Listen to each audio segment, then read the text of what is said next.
Hello बच्चा party, कैसे हैं आप। आशा करता हूँ आपने जो दोपहर मैंने वीडियो अपलोड किया था फॉर द एक्सरसाइज 1.3 वो आप लोगों ने देखा होगा, जिसमें मैंने description of real numbers in decimal expansion आपको बताया था कि कैसे हम रियल नंबर्स को डेसिमल एक्सपेंशन में ड्राइव एक्सप्लेन करते हैं या ड्राइव करते हैं। फिर उसके बाद मैंने आपको टर्मिनेटिंग एंड नॉन टर्मिनेटिंग दो टाइप के नंबर्स में डिफ्रेंशिएट करना बताया था। तो आज एक्सरसाइज 1.3 को स्टार्ट करने से पहले मैं कुछ आपको डिविजन्स के बारे में बताना चाहता हूँ कि कैसे हम डिवाइड करते हैं, कैसे हम मल्टीप्लाई करते हैं। सपोज़ आपको दिया हुआ है 1/10, तो आपको इसको डिवाइड करने की ज़रूरत नहीं है। बस आपको ये देखना है कि अगर कोई वैल्यू ऊपर लिखी हुई है और नीचे केवल 1 के साथ 0 दिए हुए हैं, तो जितने भी 1 के बाद 0 दिए हुए हैं वो आपके उतने ही अंक, उतनी ही डिजिट पॉइंट के बाद आनी है आपकी। जैसे यहाँ पर 10 है तो पॉइंट के बाद 1 डिजिट आएगी, क्योंकि इसमें 1 ही डिजिट थी। अब मैं 2 सा क्वेश्चन करके दिखाता हूँ। जैसे 21/10 है, तो आप जब 10 से 21 को डिवाइड करेंगे तो आपको डायरेक्टली लिख सकते हैं कि 10 है तो पॉइंट के बाद 1 डिजिट आएगी, और वो 1 डिजिट जो होगी वो आपकी राइट साइड से होगी। 1 यहाँ पे पॉइंट लगाएंगे और आगे जो रिमेनिंग डिजिट है वो लिख देंगे। ठीक है, चलिए एक और बता देता हूँ। 3654 ये है अगर, और ये 10 से डिवाइड करते हैं तो जैसे मैंने बताया था अगर एक 0 है तो पॉइंट के बाद एक ही डिजिट आएगी, दैट मीन्स 0.4। फिर और रिमेनिंग टर्म्स आपकी एज इट इज़ लिख देंगे। ठीक है, अगर यही आपकी यहाँ पर 10 की जगह पर 100 होता तो अब पॉइंट के बाद आपकी 2 डिजिट्स हो जाएंगी। जैसे 4 5, यानी कि 2 ही 0 हैं तो ये दोनों पॉइंट्स के बाद में आ जाएंगी। पॉइंट यहाँ पर लगाएंगे, फिर 36 हो जाएगा। ठीक है, अगर आपके 3 डिजिट्स होती, 0 यानी कि 3 होते आपके पास, दैट मीन्स दिस वन, तो क्या करते हैं हम, फिर पॉइंट के बाद 3 टर्म्स हो जाती है आपकी। जैसे 4 5 6.3। ठीक है, तो आई होप ये आपको डिवीज़न समझ में आया होगा। अब इसी से रिलेटेड एक मल्टीप्लिकेशन आपको मैं बता देता हूँ। अगर आपको दिया हुआ है 31.6 और उसकी मल्टीप्लाई करा रहा है वो 10 से, तो अब आपकी जब मल्टीप्लाई होगी और 1 के बाद में जो 0 है केवल, और कोई वैल्यू नहीं होनी चाहिए, 0 के बाद 1 हो या फिर 2, ऐसा कुछ नहीं, बस 0 अगर है तो आपका जो ये पॉइंट है ये आपका मल्टीप्लाई में शिफ्ट हो जाएगा। कहाँ पर, राइट साइड, यानी कि ये 10 जब इससे मल्टीप्लाई करेगा तो ये पॉइंट यहाँ पर शिफ्ट हो जाएगा। तो दैट मीन्स 3 1 6 और पॉइंट, अब 6 के बाद कोई वैल्यू नहीं है तो फाइनल आंसर हमारा यही आ जाएगा। ठीक है, अब अगर वैल्यू होती तो तब क्या होता, 31.62 इंटू 10 ये दिया हुआ है बच्चा पार्टी। तो क्या करेंगे, जैसे मैंने आपको बताया है कि ये 10 जब मल्टीप्लाई करेगा तो ये एक 0 है 1 के बाद, तो एक डिजिट शिफ्ट हो जाएगा point. That means we get 316 और फिर पॉइंट, और अब बाद में आपका 2 है तो वो 2 बचेगा। ठीक है, चलिए अगर यहीं पे 31.62 और इसकी मल्टीप्लाई करते हैं हम 100 से, तो वो आपके 2 0 हो गए हैं, ये 2 0 है तो आपका ये पॉइंट 2 डिजिट्स बाद जाके शिफ्ट हो जाएगा। तो दैट मीन्स वी गेट 3162, ये पॉइंट 2 डिजिट शिफ्ट हो गया। अब पॉइंट यहाँ पर लगना चाहिए, लेकिन पॉइंट के 2 के बाद कोई डिजिट हमारी है नहीं तो पॉइंट लगाने की ज़रूरत नहीं है। अगर लगाओगे तो यहाँ पर फिर 0 लिखना पड़ेगा। ठीक है, चलिए एक और बता देते हैं। सपोज़ 31.2694 है और आपकी मल्टीप्लाई करनी है 1000 3 डिजिट्स, यानी कि 1 के बाद आपको के 3 0 हैं। तो अब क्या करेंगे, आपका पॉइंट जो है वो 3 0 है तो 1 2 3 यहाँ पर शिफ्ट हो जाएगा। Then we get 312694। ठीक है, तो बच्चा पार्टी अब ये दोनों रूल्स आपको मल्टीप्लिकेशन के समझ में आ गए हैं। एक छोटा सा मैं आपको डिजिटल एक्सपेंशन और बता देता हूँ मल्टीप्लिकेशन में। जैसे आपको डिवाइड करना है 11 को, मान लिया हमने 15 से, यानी कि जब आपका डिनोमिनेटर बड़ा होता है तब हमारा पॉइंट्स में वैल्यू आती है, पॉइंट से स्टार्ट होती है, तो वो मैं एक एक्सप्रेशन आपको बता देता हूँ। यानी कि हमें 15 से डिवाइड करना है 11 को। तो देखो 15 से छोटा है 11, तो ना तो हम वन टाइम पढ़ सकते हैं, कैलकुलेट कर सकते हैं, तो हम डायरेक्टली 0 पॉइंट लिखते हैं, और जैसे यहाँ पर इस पॉइंट हम लगाते हैं तो यहाँ पर एक 0 ऑटोमेटिक बढ़ जाता है। तो 15 7 जा 105, ठीक है। तो जब 105 आएगा, यहाँ पर क्या बचा हमारा रिमेनिंग, रिमाइंडर 5।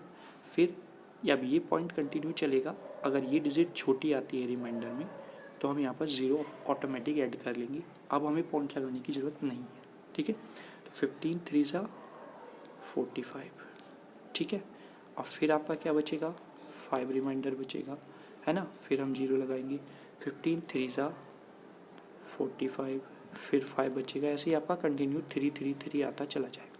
तो हम इसको ऐसे भी लिख सकते हैं, या फिर हम इसको 0.73 और फिर बार लगा के लिख सकते हैं, जैसा कि मैंने सुबह दोपहर जो लेक्चर अपलोड किया था वो मैंने आपको उसमें बताया हुआ था, ठीक है।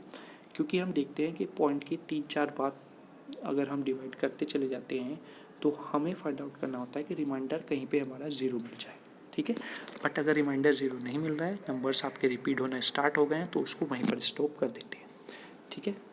चलिए, आपको समझ, आशा करता हूँ कि आपको ये डिवीज़न के तीनों और मल्टीप्लिकेशन अच्छे से समझ में आ गया होगा। ये बताने का मोटिव यही था, क्योंकि जब आप डिजिटल एक्सप्रेशन करेंगे रियल नंबर्स का, तो आपको इन डिविजन्स का पता होना जरूरी है। देख लेते हैं क्वेश्चंस, जैसा कि यहाँ पर 2 क्वेश्चन है 1.3 के। पहले क्वेश्चन में आपको पॉइंट सेक्शन दिए हुए 1 2 3 4 5 6, सब में क्या करना है, write the following in decimal and say what kind of decimal expression each has. यानी कि हमें इन्हें डेसिमल में कन्वर्ट करना है और बताना है कि हर एक डेसिमल क्या आपका एक्सपेंशन बता रही है। क्या एक्सपेंशन मतलब किस टाइप का नंबर है, टर्मिनेटिंग है, नॉन टर्मिनेटिंग है, रिकरिंग है, क्या है ना। तो चलिए देखते हैं। जैसे मैंने पहला क्वेश्चन लिया है 36/100, है ना। 36/100, जैसा मैंने आपको बताया था कि अपॉन में 1 के बाद कितनी 0 है, 2, तो आपके पॉइंट के बाद 2 डिजिट्स आनी है। तो पॉइंट लगाएंगे, फिर 2 डिजिट लिखेंगे 36। अब 36 2 ही डिजिट थी, तो उससे पहले कुछ नहीं है, तो यहाँ पर हम 0 इंडिकेट कर देंगे। That means the answer is 0.36, ठीक है। This is called the terminating term. Terminating क्या होती है वो मैंने अच्छे तरीके से दोपहर वाले लेक्चर में बताया हुआ है, वो आप देख लेंगे, ठीक है। आप सेकंड आते हैं 1/11, ठीक है। तो 1/11, फिर जैसे मैंने आपको अभी बताया था कि 1 को जब 11 से डिवाइड करेंगे तो वो आपका छोटी वैल्यू है, तो सिंपल मैंने आपको यहाँ पर करके दिखाया है। हाँ, जब आपने 11 से 1 को डिवाइड किया, जैसे मैं यहाँ पर लिख के दिखाता हूँ, और मैंने बताया था पॉइंट लगाएंगे, यहाँ पर 0 ऐड हो जाएगा। लेकिन अब भी 11 से छोटा है 10, तो हम जैसे ही एक 0 और लगाते हैं, यानी कि एक साथ 2 डिजिट्स लेते हैं, तो एक 0 और यहाँ पर ऐड करना होता है। अब हम इसको कैलकुलेट करेंगे जैसा कि मैंने यहाँ पर दिखाया हुआ है, ठीक है। तो फिर क्या हो जाएगा, 9 टाइम्स हम इसको कैलकुलेट करेंगे, तो दिस इज़ 99। फिर आपका 1 बचेगा, फिर आपको 2 0 लगाने पड़ेंगे, तो एक 0 यहाँ पर ऐड होगा, तो अब आपका 0.0909 यानी कि 090909 रिपीट होता चला जाएगा। तो इसको आप ऐसे भी लिख सकते हैं जैसे मैंने अभी एग्जाम्पल में बताया। तो जब आपका नंबर रिपीट होता है तो वो बन जाता है रिकरिंग, और उसी को बोल देते हैं हम नॉन टर्मिनेटिंग, यानी कि जब आपका टर्मिनेट ना हो आंसर, जब आपका रिमाइंडर 0 ना हो, ठीक है। चलिए नेक्स्ट देखते हैं थर्ड क्वेश्चन। थर्ड क्वेश्चन है 1/10, ठीक है। अब इसमें क्या करते हैं, देखो कुछ नहीं है, इस टाइप का अगर आपको क्वेश्चन दिया हुआ है तो हम सिंपली क्या करते हैं, इसको P/Q की टर्म में बनाना होता है। तो पहले हम इसकी मल्टीप्लाई इससे करेंगे, यानी कि 8 4 जा 32, और इसमें ऐड करेंगे 32 और 1 33 आ जाएगा, ठीक है। और 33 अपॉन बस ये 8 लिख देंगे, यही मैंने यहाँ पर किया हुआ है। देखो यहाँ पर लिखा हुआ है 8 की मल्टीप्लाई 4 से हुई, 8 × 4 प्लस 1 जो यहाँ पर है अपॉन 8, तो 8 4 जा 32, और +1 33/8। अब इस 33 को 8 से डिवाइड कर देंगे, ये आपको अच्छे तरीके से आता है। जैसे 8 4 सा 32, 1 बचेगा यहाँ पर। अब 1 छोटा है 8 से, पॉइंट लगाएंगे 0 हो जाएगा। 8 1 जा 8, यहाँ पर 2 बचेगा, फिर 0 लगाएंगे 20, फिर 8 2 जा 16। ऐसे ही आपका वैल्यू आ जाएगी और वी गेट 4.125। अब ये यहाँ पर लास्ट में 5 है और आपका रिमाइंडर 0 बच जाएगा जब आप 5 टाइम्स 8 के मल्टीप्लाई करके सॉल्व करेंगे डिवीज़न। तो it's called the terminating value. ठीक है। अब ऐसे ही आपका नेक्स्ट है 3/13। फिर जैसे मैंने अभी आपको 1/11 बताया था, उसको जब आप सॉल्व आउट करेंगे तो देन वी गेट 0.230769 बार। इसका मतलब ये है कि 0.230769। अब अगर आप आगे सॉल्व आउट करेंगे तो आपको फिर से वही नंबर्स मिलना स्टार्ट हो जाएंगे, 230769, फिर 230769, ऐसे ही आपको कंटिन्यूशन मिलेगी। यानी कि ये 6 नंबर्स आपकी रिपीट्स होना स्टार्ट हो गए, इसलिए इनको हमने बार में इंडिकेट कर दिया। तो it means it's the recurring and non terminating numbers. चलिए नेक्स्ट देखते हैं 2/11। जैसा कि हमने 1/11 किया था, ठीक है। तो इसमें एक चीज़ मैं बता देता हूँ आपको, जैसे हमने 1/11 ऊपर कर लिया है और अगर हमें 2/11 निकालना है तो 1/11 हमारे पास है। जैसे कि एक पेन 5 रुपीज़ का है तो 2 पेन्स कितने के हो जाएंगे, 2 × 5 10 रुपीज़ के। तो वैसे ही यहाँ पर हम 2/11 को कैसे लिख सकते हैं, 2 × 1/11। ठीक है।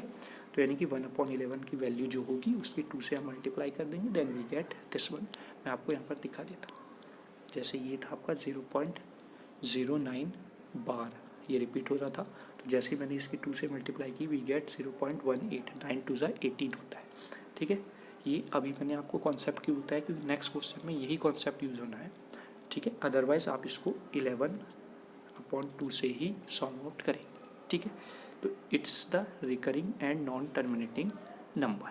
चलिए आगे देखते हैं 329/400। अब देखो यहाँ पर भी मैं आपको बता देता हूँ, जब आपको इस टाइप का क्वेश्चन आए तो उसमें क्या करना होता है।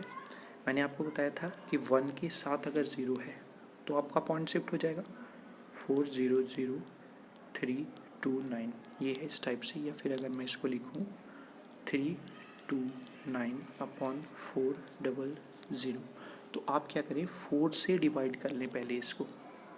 आप सिंपल 4 समझिए, क्योंकि ये जो 2 0 हैं ये आपको 1 की तरह काम करना है। यानी कि आप अगर सिंपल बोलें तो ऐसे लिख सकते हैं इसको, 2 0 हैं तो पॉइंट के बाद 2 वैल्यूज़ आएंगी, तो दैट मीन्स 3.29। अब इसको आपको 4 से डिवाइड करना है। अदरवाइज़ क्योंकि आप 4000 का जो फॉर्मूला है वो आप अप्लाई, या फिर 4000 की जो टेबल है वो आपको याद नहीं होगी और वो आप उसको डायरेक्टली नहीं पढ़ सकते हैं। तो सिंपल आप क्या करेंगे, आपको क्वेश्चन को समझना है। 329 ये, तो 4 8 सा 32। ठीक है। यहाँ पर कुछ भी रिमाइंडर नहीं है, कुछ भी आपका नहीं बचेगा, दैट्स 9। 4 2 सा 8, फिर आपका 1 बचेगा, यहाँ से मैं इधर लिख देता हूँ 1, फिर ठीक है। और फिर 4 पॉइंट लगाएंगे क्योंकि 4 बड़ा है 1 से, 10 हो जाएगा। 4 2 सा 8, 10 2 बचेगा, फिर 0 हो जाएगा। 24 5 सा, तो यानी कि 82 आंसर आ जाएगा जब आप 4 से डिवाइड करेंगे 329 को, तो दैट्स 82.25। ठीक है। अब 82.25 तब आया जब हमने 4 से डिवाइड किया। अब यहाँ था 4000, तो 4 और 4000 में कितने का अंतर है, कहने का मतलब ये 4 × 100 लिखा हुआ है, लेकिन हमने 4 से डिवाइड कर लिया, 100 आपका भी बचा हुआ है। ठीक है। तो ये 2 0 हैं, तो पॉइंट के बाद 2 0, पॉइंट के बाद 2 डिजिट्स और आपकी लेफ्ट साइड में, सॉरी राइट साइड में पहुंच जाएंगी। तो यानी कि ये पॉइंट उठकर कहाँ पे पहुंच जाएगा, यहाँ पर। तो we get 0.8225, this is the terminating term. ठीक है। तो ये पहला क्वेश्चन कंप्लीट हो जाता है 6 के 6 पार्ट। आशा करता हूँ कि आपको सारे पार्ट समझ में आ गए होंगे विद एक्सप्लेनेशन। अब देखिए नेक्स्ट क्वेश्चन में क्या पूछा है, you know that 1/7 equals to 0.142857 bar, can you predict that the decimal expansion 2/7, 3/7, 4/7, 5/7, 6/7 are without actually doing the long division. इसका मतलब कहने का ये बेटा कि 1/7 यानी कि एक पेन का आपको रेट दिया हुआ है, ठीक है। अब उसने 2/7 मतलब 2 पेन का, 3/7 3 पेन का, 4/7 4 पेन का, 5/7 5 पेन का और 6/7 6 पेन का उसने पूछा है, ठीक है। तो जैसा मैंने बताया था एक पेन 5 रुपये का, तो 2 कितने के हो जाएंगे 5 2 ज़ा 10, 3 कितने हो जाएंगे 5 3 ज़ा 15, 4 कितने के हो जाएंगे 5 4 ज़ा 20। तो ऐसे ही बस हमें करना है, सिंपल हमें ये वैल्यू दी हुई है, बस 2/7 इक्वल्स टू 2 इंटू 1/7, 1/7 की वैल्यू हमें यहाँ पर दी हुई। आप ये समझिए ये एक पेन का रेट है। अब आपको 2 पेन का रेट निकालना है, 3 पेन का रेट निकालना है, 4 का, 5 का, 6 का। सीधा आप 1 पेन के रेट से मल्टीप्लाई करते चले जाएँ। तो 2 इंटू दिस वन, बस आपकी 2 को इससे मल्टीप्लाई करनी है और आपका आंसर आ जाएगा। Same as it is 3 into आपका आंसर आ जाएगा 3 की मल्टीप्लाई करके, 4 इंटू आपका आंसर आ जाएगा 4 की मल्टीप्लाई करके। ऐसे ही आपको सारी मल्टीप्लाइज करनी है, 5 के साथ, 6 के साथ, तो आपके आंसर्स आते चले जाएंगे। एक मैं मल्टीप्लाई करके आपको दिखा देता हूँ। जैसे यहाँ पर दिया हुआ है आपका 4 इंटू 0.142857, तो पहले 4 की होगी 7 से, 4 7 सा 28, 2 बचा हमारे पास 4 5 सा 20 और 2 22, फिर 2 बचेगा, 4 8 सा 32 और 2 34, 3 बचेगा, 4 फिर 4 2 ज़ा 8 और 3 11, फिर 1 बचेगा, 4 4 ज़ा 16 और 1 17, फिर 1 बचेगा, ठीक है। 4 1 ज़ा 4 और 1 5, दैट्स पॉइंट। और ये बार इसके साथ ही चलेगा, यही हमारा यहाँ पर आंसर आ रहा है, ठीक है। तो ऐसे आपको मल्टीप्लिकेशन करनी है। चलिए बच्चा पार्टी, इस वीडियो में 2 ही क्वेश्चन बहुत है क्योंकि ये वीडियो फिर ज़्यादा लंबा हो जाएगा। Thank you.